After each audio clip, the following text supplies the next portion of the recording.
নমস্কার বন্ধুরা, আশা করছি আপনারা সবাই খুব ভালো আছেন। আমি অনিমা চলে এলাম আবার একটা নতুন ভিডিও নিয়ে। নতুন দিনের শুরুতে দিনটা যেন সবার খুব ভালো কাটে। বাবা মেয়ের মিলন হচ্ছে।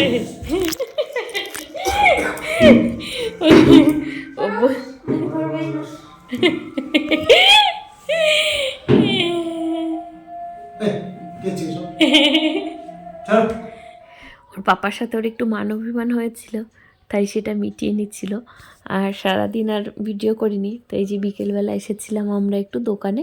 ওর একটু স্কুলের ড্রেস নেওয়ার ছিল, তো হাউস ড্রেস সেটাই নিতে যাচ্ছি। তো এখানে সেই যে এই পর্দাগুলো এত সুন্দর ছিল, আর কাপড়গুলোর কোয়ালিটিগুলো কিন্তু ভীষণ ভালো ছিল। তো তার মধ্যে আমার একটা খুব পছন্দ হচ্ছিল, ভাবছি নেব কদিন পরে। তো সেটাই দেখছিলাম। আর এখানে যে ট্রলি ব্যাগগুলো, উপরে দেখলাম জামা কাপড় তেমন নেই, শুধু এই ট্রলি ব্যাগ, স্কুল ড্রেস আর কোট ব্লেজার এগুলোই রাখা রয়েছে। তো এই নিচের অ্যাশ কালারের পর্দাটা আমার খুব পছন্দ হয়েছে, আর এই পর্দাটা, এর কালারটা ভীষণ সুন্দর ছিল। প্রত্যেকটা পর্দাই এখানকার খুব ভালো, আর এদের কোয়ালিটি যেহেতু ভালো, দামটাও একটু সবসময় বেশিই থাকে। তো আমাদের নিতে একদমই সময় লাগেনি, 10 মিনিট মতো টাইম লেগেছিল। তো আমাদের এত তাড়াতাড়ি শপিং করা কোনো দিন হয় না, এটা তো ঠিক শপিং না, স্কুলের একটা ড্রেস নেওয়ার ছিল। শীতের কিছু জামা কাপড় কিনতে হতো, ভুলেই গেছিলাম সেদিন, শুধু সব কিছু দেখে টেকে চলে এলাম। কিন্তু আবার আনতে যেতে হবে আরেক দিন। তো এই পঞ্চগুলো বেশ ভালো লাগছিলো দেখতে, এটা তো আমার একটু বেশি পছন্দ হয়েছিল। আমি না ইউটিউবে অনেক ভিডিও দেখি, তার মধ্যে বৃষ্টি নামে একটা মেয়ে আছে না, বৃষ্টি প্রীতম, ওদের একটা ছেলে আছে, কত সুন্দর সংসার করছিল বলুন তো। ভগবান মনে হয় কারো ভালো বেশি দিন সহ্য করতে পারেন না। মেয়েটার জন্য এত খারাপ লাগে, কি বলবো। জীবনে তো এমনিতে অনেক খারাপ দিন দেখেই এসেছে ও। মেয়েরা আমরা কতটা সহ্য করে চলি বলুন তো। অনেক মেয়ে আছে এমন বৃষ্টির মতো, যারা ওপর থেকে দেখায় যে ভালো আছে, কিন্তু তারা কিন্তু ভেতরে ভেতরে ভালো নাও থাকতে পারে। তারা হয়তো অনেকেই খারাপও আছে। তারা সেই আমাদের পরিবার, তারপর সমাজ, এইসব কিছুর মুখোমুখি হতে চায় না আর কি। খারাপ জিনিসটা দেখাবো, স্বীকার করবো লোকের সামনে, উল্টে তো সেই মেয়েদের ওপরেই দোষটা চলে আসবে, যে তুমি ভালো না বলে তুমি ভালো না বলে সংসারটা করতে পারছো না। ঘুরে ফিরে দোষটা কিন্তু সেই মেয়েদের ঘাড়ে এসেই পড়ে। বেশিরভাগ সময়েই দেখবেন অনেক মেয়ে আছে শুধুমাত্র তার ছেলে মেয়েদের দিকে তাকিয়ে, তার বাবা মার সম্মানের দিকে তাকিয়ে মুখ বুজে সংসারটা করে যাচ্ছে সারা জীবন। তো বৃষ্টির কি বলবো, এতটা খারাপ দিন গেছে, ও তখনও ওর কয়েকটা আগের ভিডিও দেখবেন, তখনও কিন্তু তেমন কিছু খারাপ কথা বলেনি, ওর আগের বাড়ির সম্পর্কে। তো যাই হোক, অনেক পরে তো প্রীতমের সাথে ওর রিলেশন হলো। তারপরে তো প্রীতমের ভিডিওগুলো দেখতাম, বেশ ভালো। প্রীতম কিন্তু খুবই সাপোর্টিভ একটা ছেলে, এত ভালো করে সব কিছু ম্যানেজ করছে, বৃষ্টিকে এত কেয়ার করছে, জানি না অন্য কেউ হলে করতো কি না। অনেকেই করবে হয়তো, অনেকেই আবার করবে না, হয়তো বাবার বাড়িতে ফেলে দিয়ে চলে আসবে মেয়েটাকে। এমন মানুষও আছে যে ভালো সময়, যখন মেয়েদের দেখবেন ভালো সময় থাকে, তখন তারা শ্বশুরবাড়িতে থাকবে, তাদের সেবা শুশ্রূষা সব কিছু করতে হবে। যখনই মেয়েটার শরীর খারাপ হবে, এমনকি প্রেগনেন্ট হলেও দেখবেন মেয়েদেরকে সে বাবার বাড়িতে পাঠিয়ে দেবে। আর মেয়েটা যখনই সুস্থ হয়ে যাবে, তখন এসে খাটবে কোথায় না, শ্বশুর বাড়িতে। এটা আমাদের সমাজে দীর্ঘদিন ধরে চলে আসছে, তো এই ব্যাপারে আর কিছু বলার নেই। তো প্রীতমের জন্য কি বলবো, প্রীতম তুমি ভালো থেকো, বৃষ্টিকে সুস্থ করে তোলো, এটাই বলবো। বৃষ্টি যেন ভালো হয়ে যায়। বৃষ্টির জন্য না খুব খারাপ লাগছে, কদিন ধরে ভিডিও দেখি, আমার আবার এসব ভিডিও দেখেও মনে হয় কি আমি ইমোশনাল হয়ে যাই। ওদের কথা ভেবে কি বলি, নিজের সম্পর্কে নিজের জীবনটা মেলানোর চেষ্টা করি অনেক সময় তাদের সাথে, যে আমার যদি হতো, তাহলে আমার ছেলে মেয়ে, বর, এই যে আমার শ্বশুর, তাদের কি হতো। তো এইসব না খুব ঠাকুর করে যেন কিছু না হয় কারো, আর বৃষ্টিও যেন ভালো হয়ে যায়। জানি না বৃষ্টির ভিডিও আপনারা কেউ দেখেন কি না, আমার ভিডিওই কেউ দেখে না। বৃষ্টিদের ভিডিও তো অনেকেই দেখেন, কিন্তু আমার ভিডিও যারা দেখেন, তারা যদি কেউ একটু দেখে থাকেন, বৃষ্টির জন্য একটু প্রে করবেন, ও যেন আবার সুস্থ হয়ে যায়, নিজের সংসার জীবনে যেন ফেরত আসতে পারে। আর প্রীতমের মতো একটা বর পেয়েছে, ওর হয়তো একটা খুব ভালো জীবন হতে পারে এরপরে। তো যাই হোক, তারপরে এই যে ঘুরতে ঘুরতে মাম্মামের সাথে মন্দিরে চলে এসেছিলাম। এখানে সব বৃষ্টির জন্য প্রে করে গেলাম আজকে। সত্যি বলবো, এত খারাপ লাগে মেয়েটার জন্য, তাই ভাবলাম এখানে ঠাকুরের কাছে ওর জন্য কিছু চেয়ে নিই। আর এই যে মন্দিরটা দেখুন, অনেক দিনের পুরনো, কিন্তু প্রত্যেকটা কাজ টেরাকোটার, সেই পোড়া মাটির কাজ আর কি। এখানে এত সুন্দর সুন্দর মূর্তি বানানো আছে, এগুলো ভালো করে কাছ থেকে খেয়াল না করলে না বোঝা যায় না। তো তো তারপর মাম্মামকে টিউশনে দিয়ে এই যে আমি আসছিলাম, আর এই যে বাড়ির সামনে এই কাকিমার কথা না কদিন আগেই শুনলাম। একজন গিয়ে বলছিল যে ওই বাড়ির বউটার না মানে খুব অসুখ হয়েছে, কিডনিতে না ক্যান্সার হয়েছে কিংবা কিডনির কোনো একটা প্রবলেম।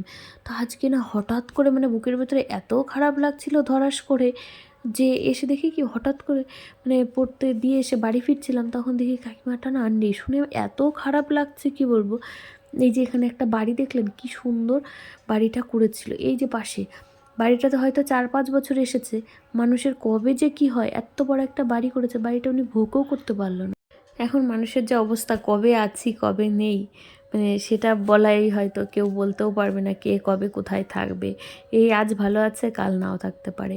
তো এই যে বাড়ি চলেই এসেছিলাম, আর পর থেকে একটু খাবার নিয়ে নিলাম, বাড়িতে সবাই রয়েছে। বাজার থেকে তো তেমন কিছু আনিনি, আমাদের এখানে কীর্তন শুরু হয়েছে তো এই মেলা থেকেই নিচ্ছিলাম। আর এখানে এসে না মামির সাথেও দেখা হয়ে গেল, তো মামিকেও একটু বাদাম ভাজা কিনে দিলাম, নিতে চাইছিল না।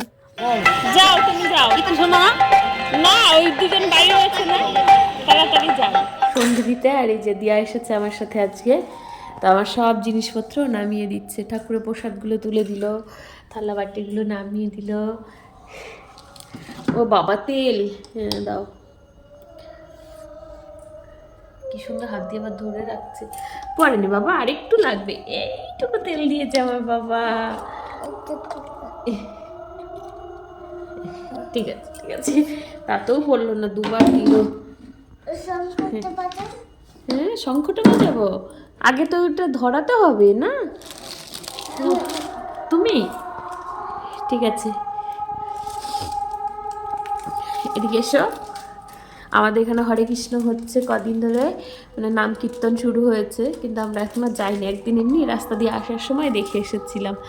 এই যে আমার দিয়ার এই প্যান্টটা একদম নতুন ছিল, এতদিন পরাইনি, ছোটদের যা হয় আর কি। এখন এবছর বের করে দেখি এতটা ছোট হয়ে গেছে।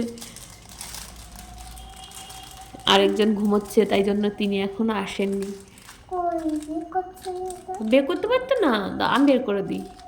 উল্টো করতে হয়, ছিপতে নেই, উল্টো দিক দিয়ে ধরো, হ্যাঁ তাহলেই হবে। তো চলো বন্ধুরা, সন্ধেটা দিয়ে নিই, তারপরে আবার বেরোতে আসছি। এখন সন্ধে দিয়ে পড়তে বসবে? তাকাও তাকাও, তোমাকে হোমওয়ার্ক দিয়েছে, বাড়ির কাজ দিয়েছে, সেগুলো লিখতে হবে তো। আমি ছিটছি, আমি ছেঁড়াই আছে বাবা, আর করতে হবে না, দেখবে বেরিয়ে যাবে। দাও, অনেক চেষ্টা করছে।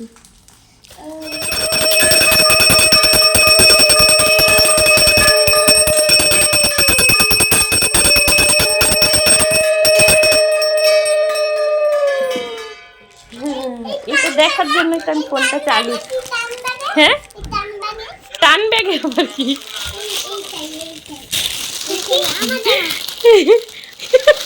দিদিভাই জামা, দিদিভাই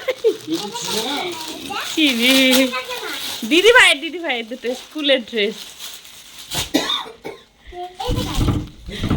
এই যা, আমার কিছু নেই। তোমাদের এই যে খাবার আছে, দেখো কত খাবার, আস্তে আস্তে। তুমি টাকা দিচ্ছ কেন? ওই জায়গায় টাকা ছিল, সেটাগুলো কি হয়েছিল? 40 টাকা ছিল।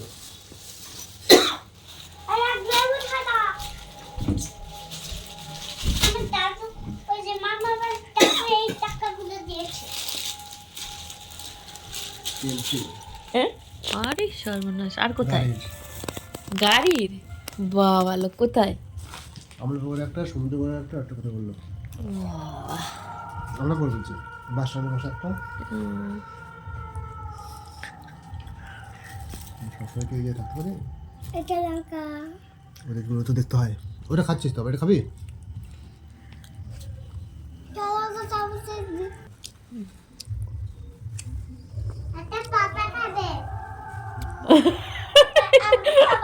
একটা রয়েছে, সেটা হচ্ছে আমার পাপা খাবে, মানে ও নিচ্ছে।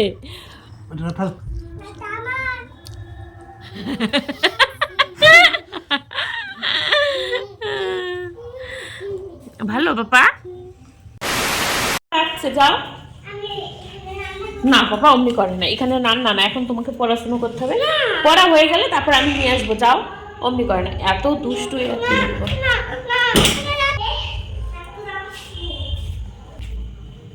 হ্যাঁ নিচ্ছি। দেখো বুনু ঘুমিয়ে গেছিল, বুনুকে একটু তুলে নিয়ে এলাম। বুনু একটুখানি রুটি খেয়ে টাপা ঘুমিয়ে যাবে। ঠিক আছে ঠিক আছে, খাও তুমি খাও, নাও ওটা খেয়ে নাও, তারপরে নাও। ওই কবলি এই বাস কি দিয়ে খাবি রুটি? তবে দিয়ে এই দুধ দিয়ে? আচ্ছা ঠিক আছে, ধরো এটুকু নাও, এটুকু নাও। হুম হপ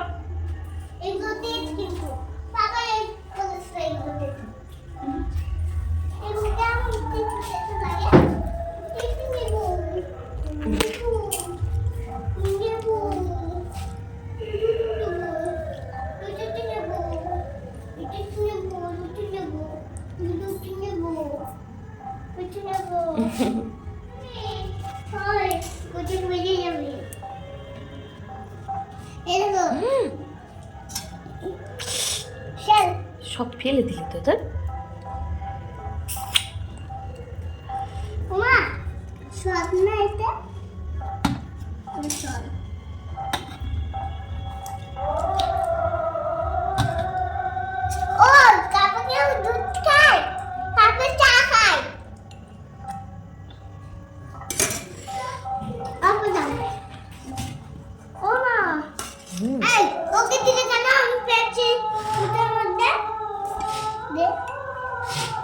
হাত দিলি কেন? আমার না রুটি খুব অপছন্দের জিনিস, তাই ভাবছিলাম একটু ভালো করে সাজিয়ে যদি খেতে পারি।